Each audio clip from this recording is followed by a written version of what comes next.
Yesterday is history. Tomorrow is a mystery, but today is a gift. It is not our abilities that show what we truly are. It is our choices. Hello and welcome to Jen Taylor Rerouting, where being rude is never acceptable, but sarcasm is welcome and swearing isn't always a bad option. Let's get started. Thank you so much for joining me on Jen Taylor Rerouting. My goal is that every guest becomes a friend, and I feel truly blessed to know the people that I've interviewed. If you want to know more information about me, from being a guest on this show to my virtual assistant services for podcasters, or perhaps you want to be a published author, I have coaching and ghostwriting services for that. You can find everything that you want to know on jentaylor.net. Remember to give a shout out, share, like, give me some feedback on all of my interviews. I'm happy to join in on a conversation with you. Have a great day. Today, I have the pleasure of interviewing Karyn Beach from funfeistyfab.com. Karyn, how are you? I'm great. That's awesome.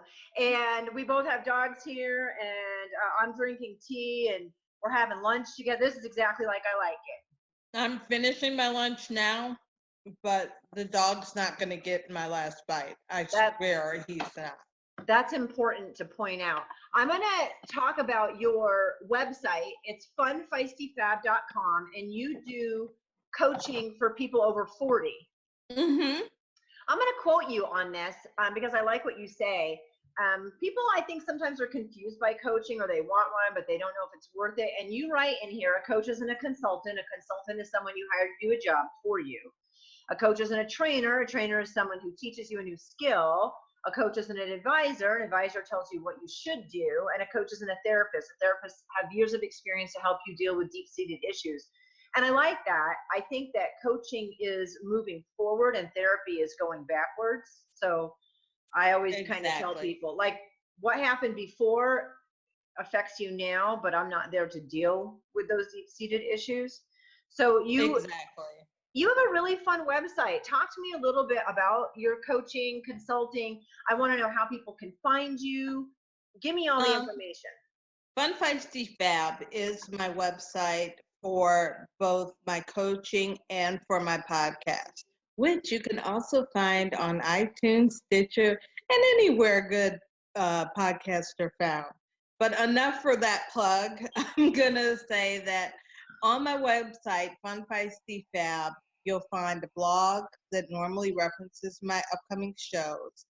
And I'm getting back into doing more coaching. I got my coaching certification almost 10 years ago.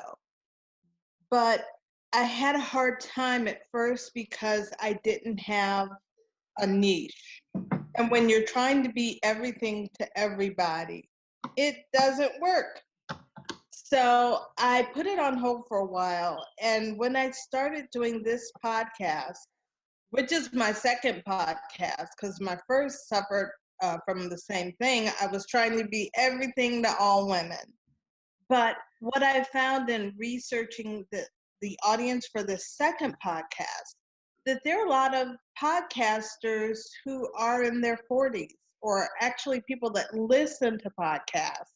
They're in their 40s and 50s, and there didn't seem to be a podcast for successful professional women in their 40s about issues that plague women in their 40s. You know, not everything is for millennials, although millennials can watch my show because with any luck, you'll be 40 and older. So I started doing Fun Feisty Fab, focused on women in their 40s and older, because my therapist, we'll talk about that later, told me that when you get to your 40s, you start to question where you are. And even if you're fine with where you are, you think about what comes next. You know, you might have raised your children, or you're getting ready to be an empty nester. You could have been at your career for 20 years. But now it's time to start that second act. And what does that look like? And what do you want to do? How do you get started? You know, I say the 40s are a time to take your information, your skills, your passions off the back burner and put them on the front burner. You know, because they were on the back burner as we climbed the corporate ladder, as we raised our kids and had our families. But now we're ready to focus on ourselves. So my guests help women do that. They are women who have done that successfully, and they're just there to be an inspiration as well. So I'm all about information and information and entertainment. So I love that because I'll be 47 next month.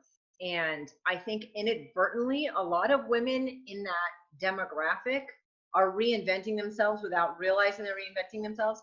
Exactly. So I'm going to throw something out at you. I had a conversation with a group of women over our 40s recently. And I said, why are you reinventing yourself? When you go to college at 18, you have to pick what you're going to do. What are you going to be for the rest of your life, right? But why does that have to end? Exactly. Why is it considered reinvention? Why can't it just be continuation instead of reinvention? Sounds like you're having some midlife crisis and you need to figure your life out. And yeah, for me, it's just been like a steady. It's just you evolve. It's a continuum. It's a continuum. Right. And my thing with the continuum, because I agree completely with that definition, but as we continue, the things that we have personally valued become more important. Exactly. Well, we figure ourselves out too, right? True. We figure ourselves out, and that's behind the name Fun, Feisty, Fabulous. Because when I was a little kid, I've been goofy all my life. Totally goofy. I did a karaoke version or a lip sync version of Total Eclipse of the Heart while I was at work yesterday. So they know that I'm goofy. And when I was little, I thought, when I grow up, I'm going to be a serious adult. And serious adults are not goofy. But I found out that I'll probably be goofy until I die. I'll be like the goofy 80-year-old in the home. I'll be like my grandfather. He had a crew, so it was always my grandfather Cook with Mr. Cox and Chicago. This was literally his crew. Cook, my grandfather, Mr. Cox, and Chicago. And I'll have my own crew, and there'll be a bunch of goofy old ladies. We'll go to the salon once a week. I forgot what you asked. I just went on a tangent. Oh, okay. It was, so we still want to have fun. We still want to have fun. My friends and I still laugh. Other people our age laugh a lot. So we want to be fun. I think as you get older, and you can correct me if I'm wrong, Jen, but you get your feisty when you get older. You stop really caring what every little person is going to think about every little thing you say and every little way your eyes respond to something. You get your feisty. I totally agree. I think you always have it. Well, I always, I tell my kids, when my kids get older, that first time that they swear in front of me, and I swear, I've been known to swear like a trucker. So when they swear for the first time, I'm like, oh, the fuck train has arrived. This is awesome. Like I am so, and they're shocked because they never saw mom as the person that swears. We have different facets of our personality that we share in different places because it's appropriate. And at work, at some jobs, you can't swear, you can't be super feisty or goofy. And I think you're right. As you get older, you realize you can actually marry all of them. Mm-hmm. And yeah, maybe you curb some in some situations because you're respectful and you're polite, but you spill over a little bit more. See, I've never been married, and I never have had a child of my own, besides Jake the Wonder Dog and Marty before him. But I always thought if I had a child, one day he'd be driving in the car with my dad, and somebody would cut my dad off, and my kid would go, "Motherfuck!" and and my dad would be like, "What the heck just happened?" And that's how he would be. "What the heck just happened?" And I was hoping that I'd be married so I can push that off on my husband. Damn him using that language in front of the child. But just don't ask the child, because he'd be like, "Mom swears all the time." All right. Which yeah, is I mean, scary. we can't be all of our personality all of the time. But I think as we get older, we do, like, we just spill it out a little bit in different places, and we find people and job opportunities where we kind of click better, or we start our own. Yes. And the job I am at now, I found that tribe. I found people where I can be completely goofy and where they'll be goofy with me. In the past, I learned in my 30s, I need to let my freak flag fly, because it ain't going nowhere. And I can only act upright and serious for so long before, a fart joke happens, before I start singing. And my boss was like, "You know what we should do for a team builder? We should go to karaoke and watch Karyn sing." Awesome. I'm like, "Can I wear one of the feather boas that I have tucked away in my closet?" They're like, "Why do you have feather boas?" I'm like, "Don't ask." Yeah. And then the fabulous, because we're all fabulous in our own way. That what we've been through, what we've come through, what we've overcome, what we've accomplished, we're all fabulous in our own way. Agreed. And I don't know, do you interview on your podcast? Yes, I do. Okay, so that's another shout out for people, women over their 40s like myself, who want to be on your podcast. But I'm going to have you on later. We'll talk. Good. So the thing is that every time I ask somebody to share their struggles and then their successes, people across the board think that their story is not good enough. And every story is good enough. There is no bar. It's about your struggles and your trials and how you succeeded and triumphed. What did you do with that? And how did you pay it forward or move yourself forward? And that's so sad to me that nobody thinks that their story has enough value, when everyone's story has enough value. Right now I have a course on Teachable that I love New Year's Day. It's my favorite holiday out of all the holidays. I know there's Christmas fans, I get that. There's Thanksgiving fans, but I love the idea of a clean slate. And so I have a workshop called Golden Goals that's on Teachable. You can find it on my website, that really focuses on goal setting. And I have things timed out. So you spend 3 minutes here. There's nice little funky music to go along with it. But the first step is to look back at the past 1 to 2 years and really determine what went well and why. Did you get married? What had to happen for that to happen? Did you get an awesome haircut? And it could be something like an awesome haircut. You just took the risk and did it. You could have gotten your hair colored. You could have found your group of friends. You could have done a lot of things. But I give people more time for the good than I do for the bad, because the bad is always on the tip of our tongue. The good takes a little while to dig out, because so many times we don't want to give ourselves credit for the good. We gloss over that, but we beat ourselves up about the bad. I agree. I want to actually take that opportunity to dive into some of your story. Where were you born and raised? I was born a middle-class Black girl in Cleveland, Ohio, with the tail end of the 60s, the end of the Summer of Love, if that's 1968, I think it is. So I'm a little bit older than you.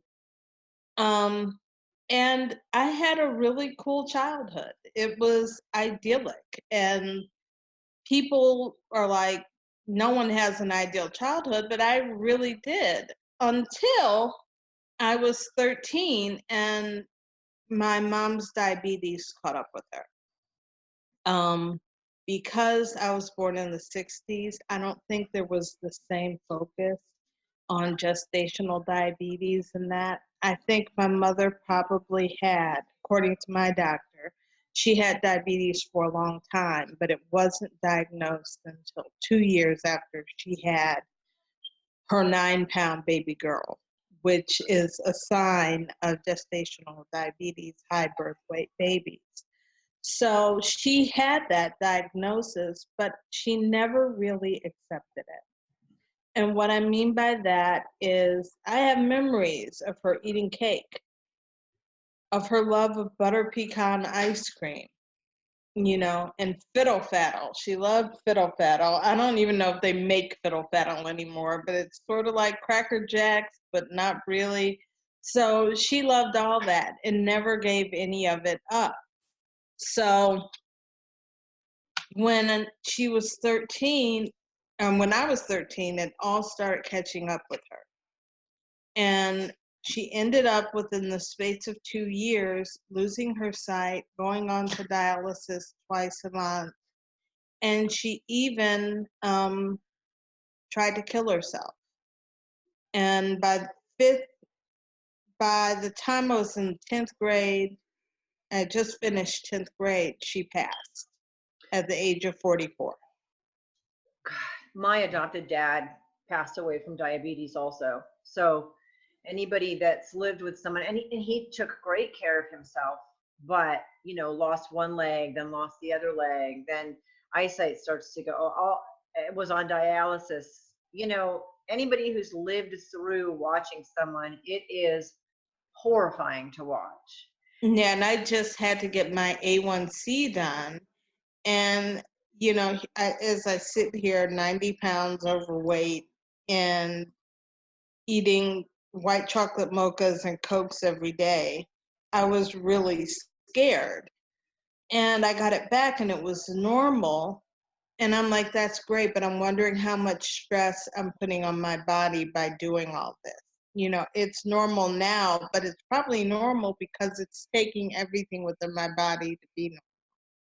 Right, and that's a scary thing. Tell me about, now you didn't really know anything about health issues until you were 13. Tell me what it was like. 2 years is a super short period of time to watch somebody that has always been there for you in your idyllic childhood, to watch somebody go downhill. And so I watched it over a much longer period of time. I can't imagine what that was like. And if you don't mind, I'd like to talk about the suicide attempt also. It seems like a short amount of time, but when you're that young and it's happening to you, it feels like forever. The suicide attempt is probably the reason I've had insomnia ever since. Because my mom had gone blind. We had just gotten my dog Soda Pop, who stayed in the kitchen. And there was, the little child gate to keep him in the kitchen.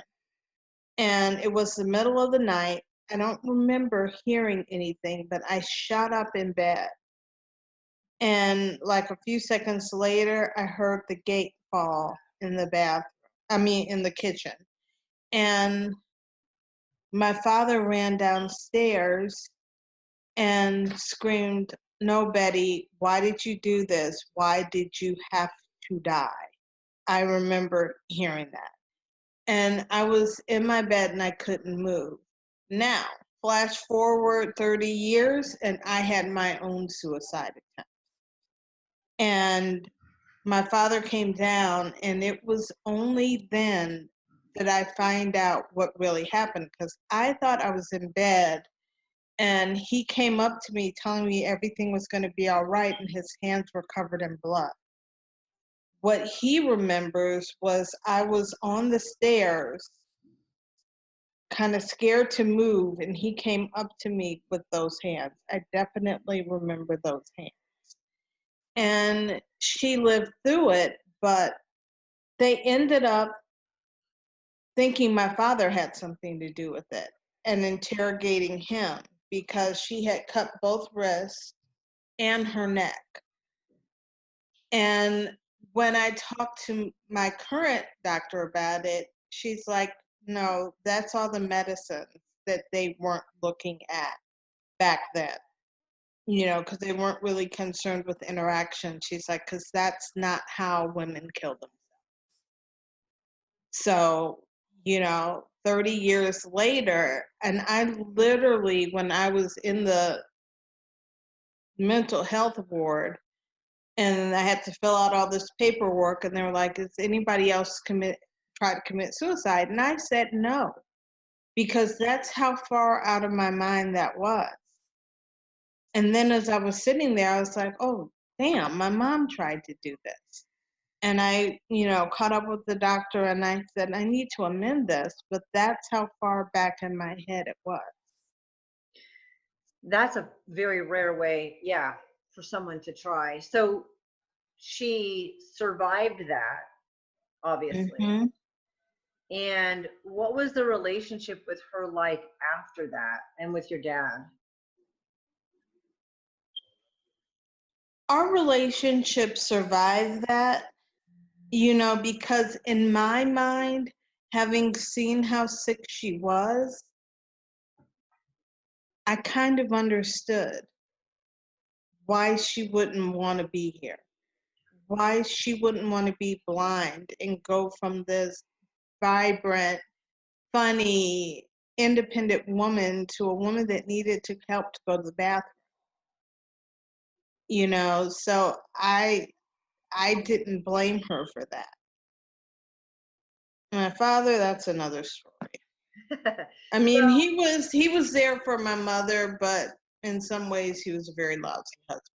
So can we start talking about that? First of all, I want to finish up with your mom first, actually. Mm-hmm. So after the suicide attempts, I know it was all within 2 years, but how much longer was it before she died naturally? Maybe about 6 months. Yeah. Maybe about 6 months. And like I said, I never blamed her for it. In fact, I understood it. What I took away from my mother's sickness and death is that I'm probably not going to live to be older than her.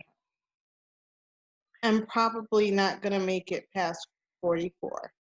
Wow. And so I've rated every 401k I've ever had, because I'm like, what's the point of saving for something that's not going to happen? And now it's really been a readjustment for me to think, fuck, I'll be 50 next year. And I do need to start putting money aside, and I do need to start thinking about that. Yeah. Wow. I mean, when you're young, 44 seems forever. It seems like it's never going to happen, but we know on the other side of that, it goes by in a blink. But how awful to think that that's what you were limited to your whole life growing up. And it's funny you mentioned that, because I remember several conversations with my mom very clearly. I remember her telling me, we were walking into the mall, never have more children than you can afford mentally, financially, and emotionally to raise on your own. Because you could have a great marriage, but you never know what's going to happen. So you always have to be prepared. I remember that conversation. And I remember we were talking once, and I must have been about 14, and I was like, oh, I can't wait till I'm 16, because then I can drive, and once I can drive, I'll be going off to college soon after that, and then once I finish college, I'll be grown up, and everything will be great. And my mom laughed, and she said, time moves so slowly for you right now. She said, just wait till you get a little older. She said, it's going to fly by. And of course, I was 14, so I was like, what could you possibly know about anything? Because, that's what 14-year-old girls do. That I learned. And the one thing I never learned to do is walk in heels. The makeup, the hair, I figured out. Walking in heels, I will wear funky flats till the day I leave this earth. but I can't do the heel thing. That's all right. We all have different expertise, so it's no big deal. Can So, rock the makeup, yeah, but we all have to know our strengths and capitalize on them. exactly. So when your mom passed away, I sometimes think if it was 6 months, she knew the end was coming, and I understand. Yeah, she definitely knew. She'd lost her sight. She had weakness. She was in and out of the hospital. I mean, she had to know she wasn't long for this world. Yeah. So after your mom died, you mentioned your dad not being a great husband, but I know that you guys struggled too. So let's dig in there. Well, my dad has always been a great dad. I've always been a daddy girl, and I still am to this day. But I recently found out that he started dating my stepmother, who can't stand me, before my mother died. And I know it's the past, but it's still a very hard thing for me to deal with. Um, she was expecting to move into my mom's house with her 3 kids. And if I hadn't said, I will burn this bitch down first before I let another woman move into my mother's house. You guys want to be together? Both of you need to sell your homes and get a new one. But what you won't do is bring her 3 kids and me into a 3-bedroom house. That just didn't make sense. But they got married. She got pregnant. So I now have a 23-year-old sister. Jokingly told him, "You just had your own grandchild." Little did I know when I said those words that I was speaking truth. Really? Yeah, because I don't have any kids. Right. I'm his only child, so he did just have his grandkid.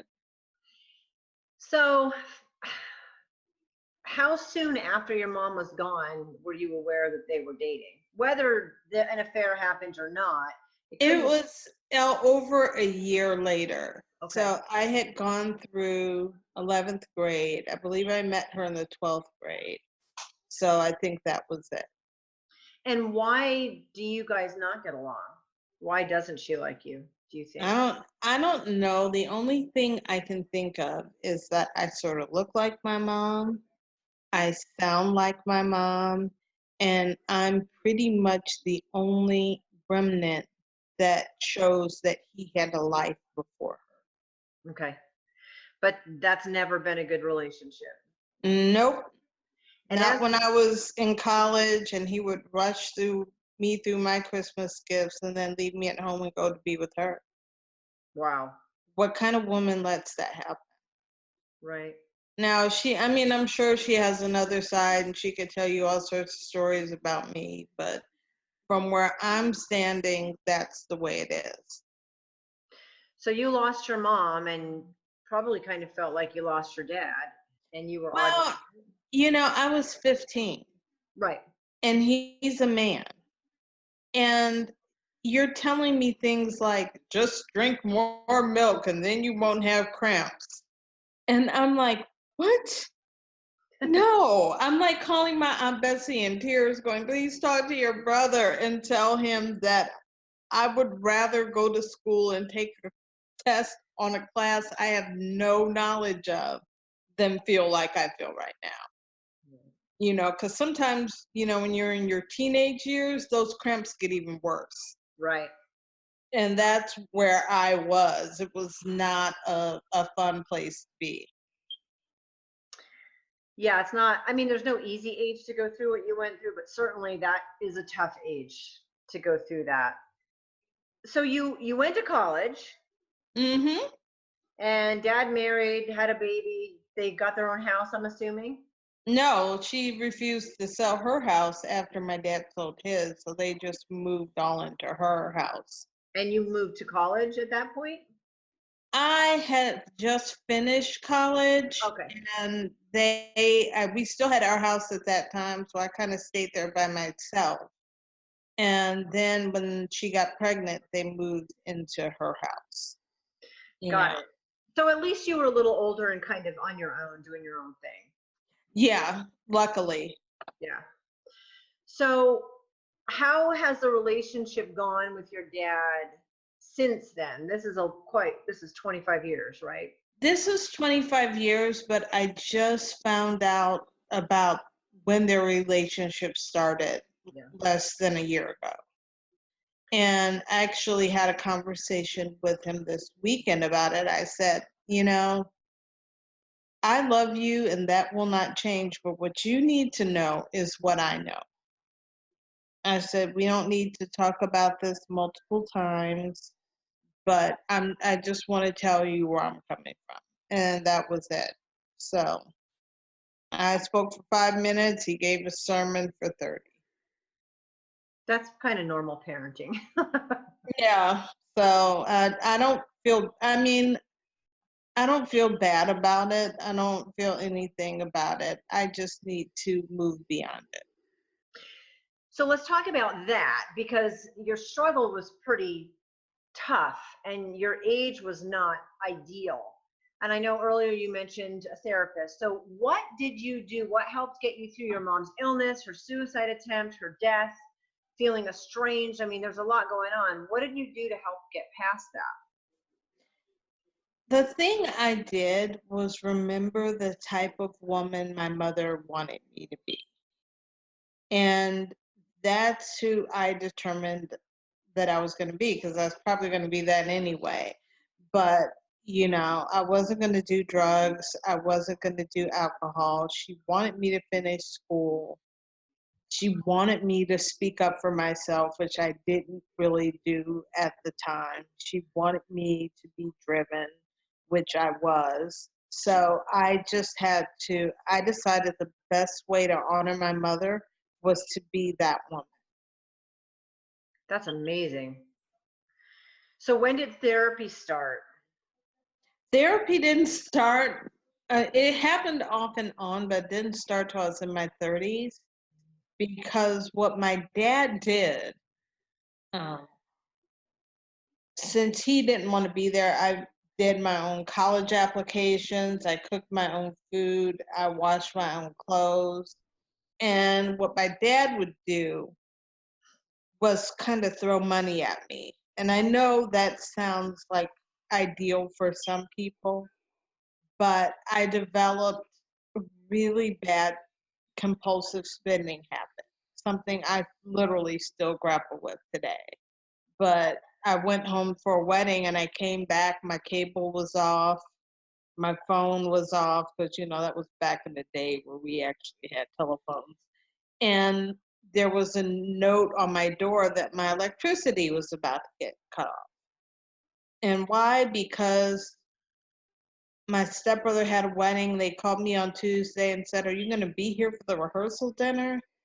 And I said, "No. Why would I be home for the rehearsal dinner?"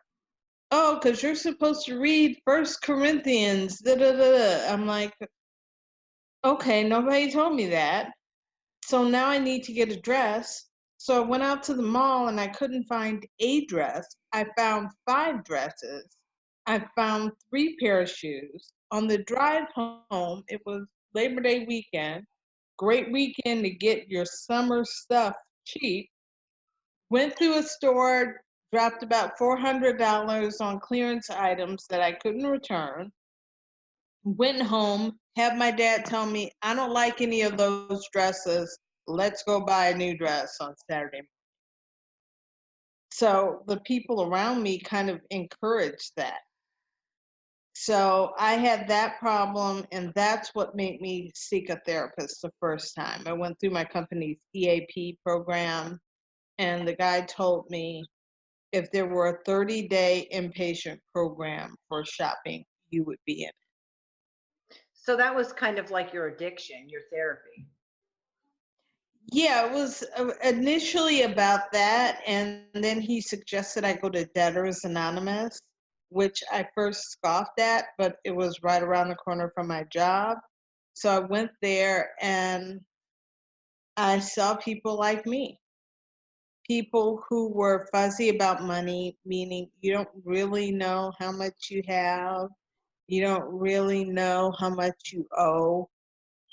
People that juggled a bunch of bills, mostly unsuccessfully, or, if you thought you were getting a refund from your apartment complex, you wouldn't call about it because you were scared that you probably owed them something. So you would let stuff go. And so I went a couple times and I determined I was going to get this under control. And as I started to get it under control, I also started eating more. Oh, so you're transferring that addictive personality or Not, and I gained a little bit of weight in my 30s, but it totally ballooned in my 40s. And so I have another therapist that I got after my suicide attempt, and I went and talked to her on Tuesday. Then I had the bariatric clinic appointment on Wednesday. I'm like, wow, if this ain't a bunch of come to Jesus moments, I don't know what is. So let's talk about that. We've discussed your mom and your dad and kind of rebuilding that relationship and how tough that is. But you struggled for years, you told me, with low self-esteem and periods of depression.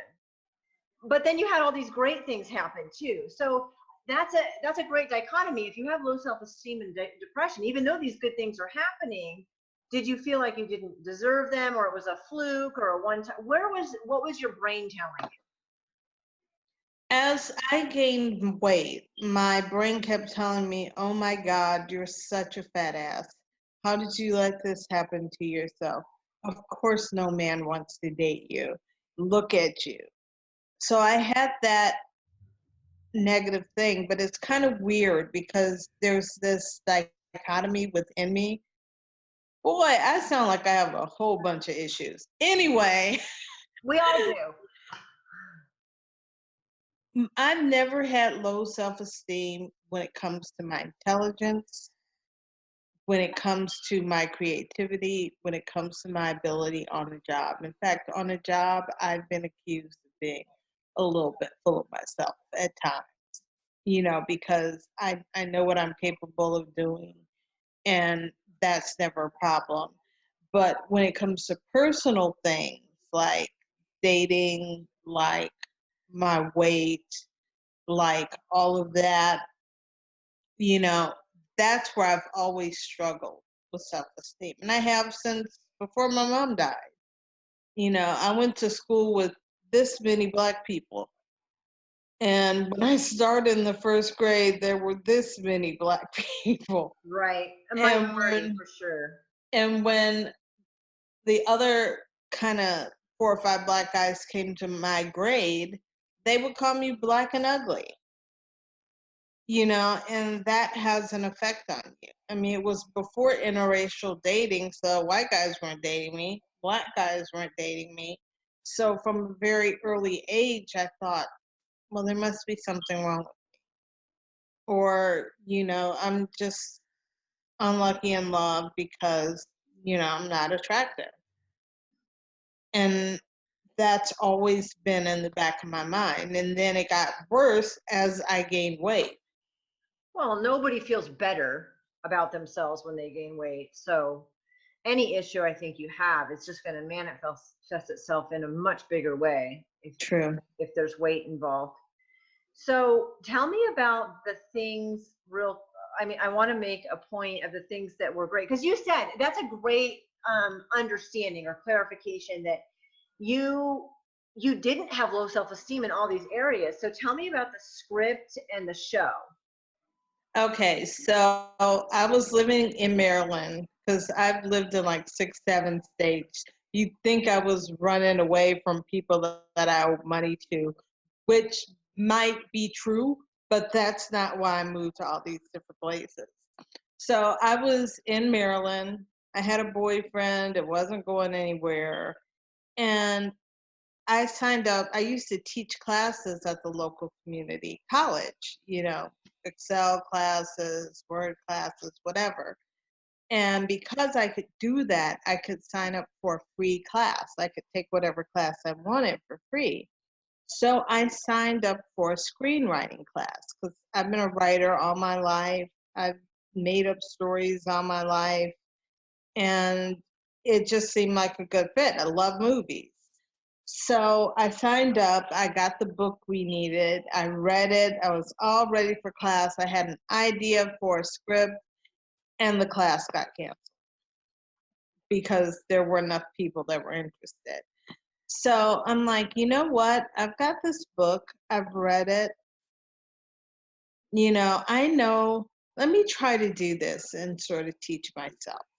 So I wrote the screenplay, and I loved the whole process of creating characters, giving life through them, through words. And I learned that you could write a character, and it could be like that person sitting right next to you, because you can flesh them out and make them seem real, and I really loved that. And I thought, well, hell's bells. I was just told I was probably not going to get promoted at my job. My boyfriend is pretty much not going to marry me. And then I had to wonder, do I really want to marry him? The answer to that was no. So I moved to California, loaded up my car, my dog, Jake's predecessor, Marty. My dad came out with me, and I drove out to LA. And I joined Organization of Black Screenwriters, and I was in a writing group through them. And I wrote a few more things. And then I got into a mentoring program with Film Independent. And you might not be familiar with them, but if you've ever heard of the Independent Spirit Awards that come on right before the Oscar, they do that. And so I had a woman who was my mentor. And at our first meeting, I threw everything I'd written at her and was like, this is me. And she actually read it. And she liked a single scene I had written about two soldiers who were on their way to notify a family that their loved one had been killed in action. And I thought about that because my best friend's husband at the time was in Iraq. And I thought, well, what's the worst thing that could happen to her? The worst thing that could happen was her open the door and see two people standing in their military colors and, and outfits. So I wrote that. She liked it. She was like, I'm looking for a short film to direct. I think we can flesh this out to about 20 minutes. And we did, and she actually used to work for Danny Glover's production company. So she asked Danny Glover to be in it, and he was. And so was Elle Fanning, before anybody knew who Elle Fanning was. And, there's a movie called Soul Food. Mm-hmm. It used to be a show on, I think, Showtime. But in the movie, there was a grandmother that held the family together. And sometimes when you write, you think of certain actors and actresses. And I thought of her when I wrote the scene about the grandmother who is baking cookies for her granddaughter to send them overseas for her birthday. In my script, and if you ever see the movie, PNOK, Primary Next of Kin, that is the only scene that was not changed around. That's my words written word from word with the actress I had in mind saying my words. So tell me what the short film is again. It's called PNOK, and that stands for Primary Next of Kin. Because in this 20-minute short, you have a guy that's new to this whole process and doesn't really see it as important. And then you have a guy who's been overseas, who's lost men and friends, comrades, and service. And he understands it. And they're together throughout the day. and they make 3 notifications. So they tell the grandmother, they tell a little girl and her mother, and the little girl sees these 2 soldiers and thinks one of them is her dad. Oh my gosh. And they turn around and she has to realize it isn't her dad. She doesn't know why they're there though, but when her mother opens the door, she knows exactly why they're there. And then he ends up going to Danny Glover's house, and Danny Glover and the older soldier used to work together. So he's like, "Oh, you're just here to see me and reminisce about old times." But the other guy was tying his shoe. So when he stands up, he sees both of them standing there and realizes immediately what's going on. So you write a script, it becomes a short film, and then you were on a show. So tell me what show and what happened with that. My mind, the nubile mind of Karyn Beach, is chock full with useless trivia. Like if there's anything I'm remotely interested in, I'll remember it. Like, why do I know that half the people in the world can smell asparagus pea and the other half can't? Well, I don't know why I know that. I heard it once. I was like, oh, that's interesting. So I remember stuff. And so I always said, if I'm going to go on a game show, there need to be 2 considerations. One, I need to be the only guest. No that Jeopardy trying to, buzz in and having someone beat you all the time. And I wanted multiple choice questions. So that, because sometimes you can deduce the answer if you have multiple choice. So I was sitting home. By this time I moved to Charlotte and where I am now. And I was in my apartment and I was working on a blog or something, and I had Who Wants to Be a Millionaire on in the background. And they said they were coming to Charlotte to interview. So I immediately stopped what I was working on, went to the website, went to work the next day, told my boss, Tony, I'm auditioning for this show. She was like, that sounds great. I'll go with you. And I was like, okay, fine. But at the end of the day, something work-related came up. And for her, that was more important. For me, I don't care what's going on. This is a lifelong dream of mine to be on a show. I'm going to be there. So I got up super early and went there. And it was a very interesting experience because once I got there, I realized right away that the audition started once people from Who Wants to Be a Millionaire were there. There were other people with me who did not realize that and who were alternately bitchy or self-absorbed or complaining. And it's like, but the person that just passed out the questionnaire just walked by you. So do you think that's not going to come into play when they're deciding who comes on the show? So they gave us the test, and then they went, the test like the SAT test where you're writing everything down in the little circles. And they went backstage to grade them, and they had like a Q&A with us where I found out once you get approved, you can be in the pool for up to 3 years. And that you have to fly yourself out there and get your own hotel.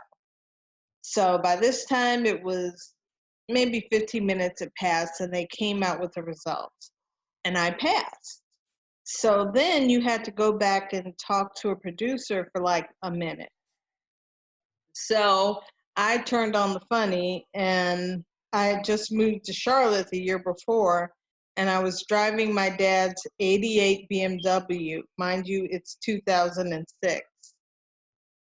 And there's no air condition, and it's completely black. So no radio, but we did have the cool pimp phone. We had the cool pimp phone in the car that wasn't hooked up. But they were like, well, what will you do if you win $100 million, I said I would get a new car because I'm tired of wanting to stick my head out the window like my dog just to get some air. And I'm tired of being angry at people whose windows are rolled up because they actually have air. And they were like, what's the first thing you say if you got, in the hot seat with Meredith Vieira? I was like, well, maybe since I'm here, I can find a date now. Maybe there's somebody in America that's watching this right now that wants to date me. So a couple weeks later, they called me. And I was like, wow, that was fast. And my dad ended up coming with me. My uncle invited himself. He came too. And, it's so funny because my aunt, she has the same birthday as my mom. So she kind of stepped in as a mother figure.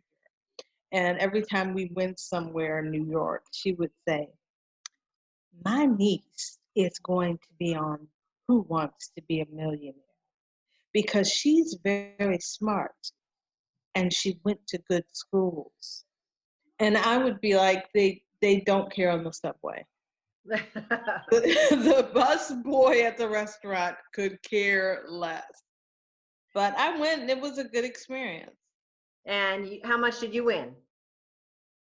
I would have won $250,000 had me and my dad's radar been in sync because he knew the answer to the question. I had no clue. So I could either guess and be wrong and leave with 25,000, or I can just quit, stop where I am, and win 100,000. So that's what I did. Awesome. And I got about half of that after Uncle Sam. Yeah. Well, of course. And his cousin, North Carolina state taxes. Right. So then, those are some really cool things that you've done, you've accomplished, and they're in your skill set of confidence for sure. But things went downhill for you emotionally. So tell me about what happened. Now, we're recording this in November of 2017. So this was almost exactly 5 years ago in 2012, November 2012. Almost to the date. Okay. So tell me what happened 5 years ago. This has less to do with it, but it does have something to do with it. I had met what I thought was Mr. Right. After all of these years, after all of kissing these toads, I was going to be, with the guy I belonged with. Come to find out, he had pretty much lied to me about everything. He was already married. He already had a kid. And more so than being upset with him, I was upset because now I was in my 40s. And this pretty much represented my last chance to have a child of my own. And knowing that I was not going to be a mother of my own kids was pretty devastating. Because of where I came from and how I came up, I never wanted to be a single mom. Because remember, my childhood was pretty good before my mom died. And, I came from a 2-family home. And I wanted that for my child.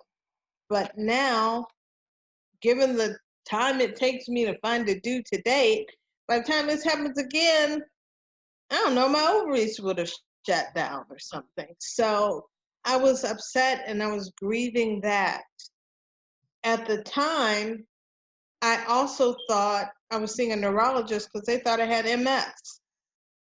So I'm looking at my stairs going upstairs in my house thinking there's going to be a day, and I don't know how soon, that I'm not going to be able to get up those stairs. And there's nobody here to help. Then, and this is going to sound completely crazy, my therapist is like, yeah, that's kind of crazy. She didn't use the word crazy because she's a therapist and all, but I had a mouse in my house. A mouse, like a field mouse that just came in there was no infestation or anything. There was just this mouse. I'm scared to death of rodents and roaches. Anything on four legs that does not respond when I call it, I don't want it in my house.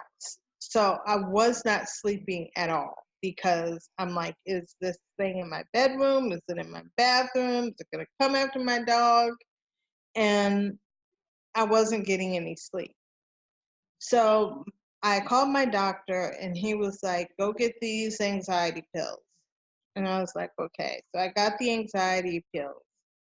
Oh, and the other big thing, I was working for a psycho woman, like literally psycho, went out of her way to bully me.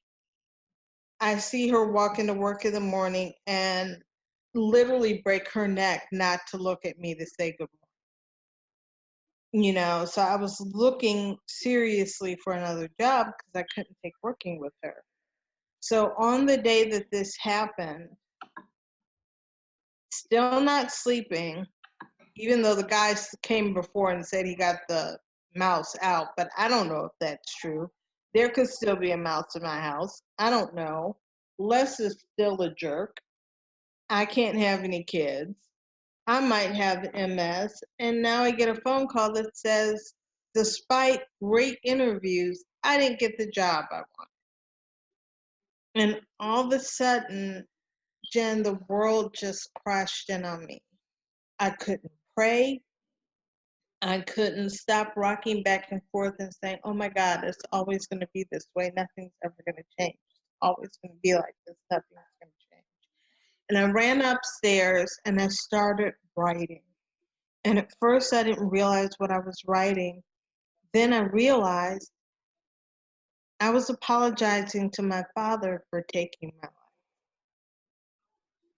And I came downstairs and I grabbed a handful of those anti-anxiety meds, got a big glass of wine, and took them. I'm like, because I don't want to do this anymore. I'm just tired.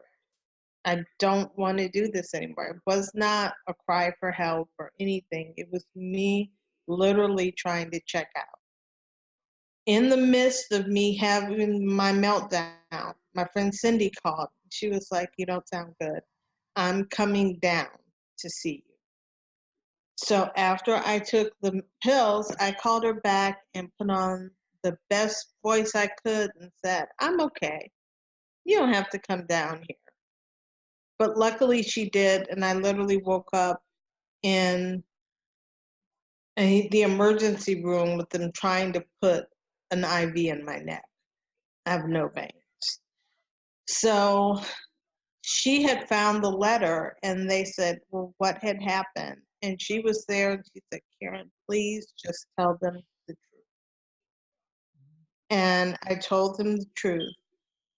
Went to sleep. I came awake and it was really kind of surreal because there was a man sitting by my bed watching TV with me. He'd making comments. I'd make comments. I got up to go to the bathroom. He came with me to the bathroom. And that's when I realized I was on suicide watch. They took me to what me and the other people there called the Nut Hut. I guess it's gallows humor. But they took me to like this facility, and it was interesting because they checked me in. They did everything you see on TV. They made me lift up my boobs. They made me bend over and cough. I was like, seriously? They actually do this? And then I was there with other attempted suicides and drug addicts. That was the only thing that was there. And all these people were talking to me, asking me how I was doing. And I was like, how is it possible that these complete strangers care more about my life than I do? And I was there about a week. Cindy, my friend, bless her heart, she had to call my dad and tell him about this. And so he drove for 10, 12 hours from Cleveland to be there. And every time visiting hours opened, he was there. And he was there till they closed.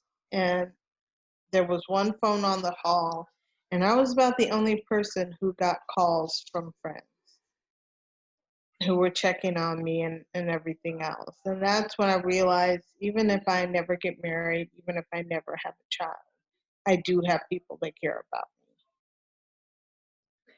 So you switched gears a little and realized everything in your life that you have. Yeah, because before this happened, I'd be like, I don't have a husband, I don't have kids, therefore I don't have a family. I don't have a husband, I don't have kids, therefore nobody really loves me. You know, I have a messed up relationship with my father and my step family. I don't spend holidays with them. It's pretty much just me, and I'm like, and it's always going to be me. It's always going to be just me. Isn't this tiring? Aren't you tired of this? And finally I said, yes, I am. And that's when I tried to kill myself. So I know you wrote to me that you were diagnosed with clinical depression and Mm-hmm. medication was involved and therapy. So now it's been 5 years. So tell me, for people who have had a suicide attempt, my daughter included, and I lost my stepmom that way. So I feel this pain tremendously, and what you went through with your mom. I'm So sorry about that. you know what? It's tough. It's tough. Suicide is not an easy thing to talk about, and that's unfortunate because it's one of the things that we should be talking about. So in the last 5 years, tell me, you're still single, you haven't had a baby, you have weight that you want to lose. Some family, Money, some family money, members. Go ahead. money I need to put in the bank to keep going. Right. I mean, we all have, a lot of us have a lot of similar issues, estrangement from family, um, or we have different things, but we feel the same about them. So tell me, what is helping you now? And when did you launch the Fun Feisty Fab website? And because you've had your coaching degree for 10 years, but tell me what's helped you. I want to end on a happy note where we can talk about what helps you get through all of that. My friends, the people that are there for me and love me, and the people that can remind me and encourage me when I can't remind or encourage myself. The other thing that helps me is with my podcast and hopefully with speaking gigs. I'm going to speak to women about being diagnosed with a mental illness after you're not a teenager, after you're an adult. I mean, once I got diagnosed, I could remember periods of time when I would come home, I wouldn't open my mail, I wouldn't answer the phone. I would just sit there and watch TV. Sometimes I'd shower, sometimes I wouldn't. I would go up, I'd be fine at work, and then I would come home and just do nothing. You know, I lost a good friend during that time because I would not pick up the telephone. And she ended up moving, and I wasn't playing voicemails, I would just delete them. So when things like that happen, I can say that's depression.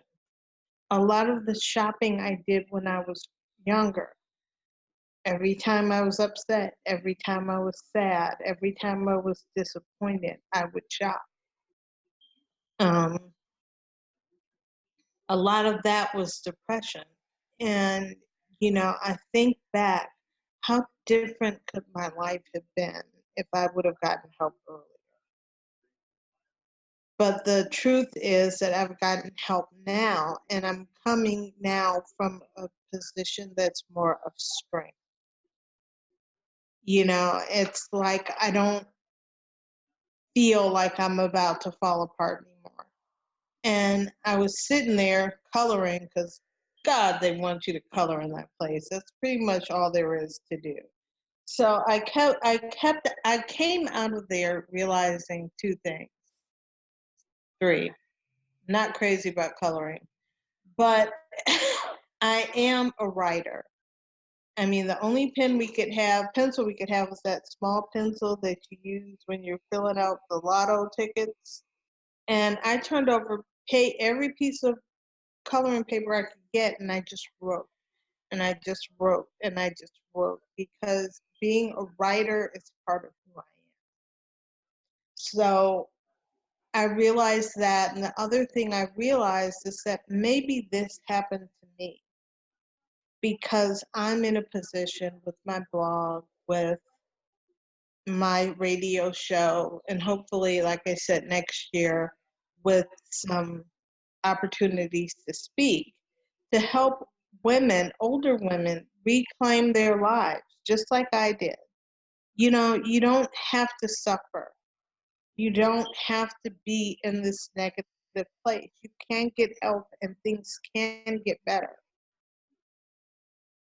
And so that's what I learned. That's what I took away from it.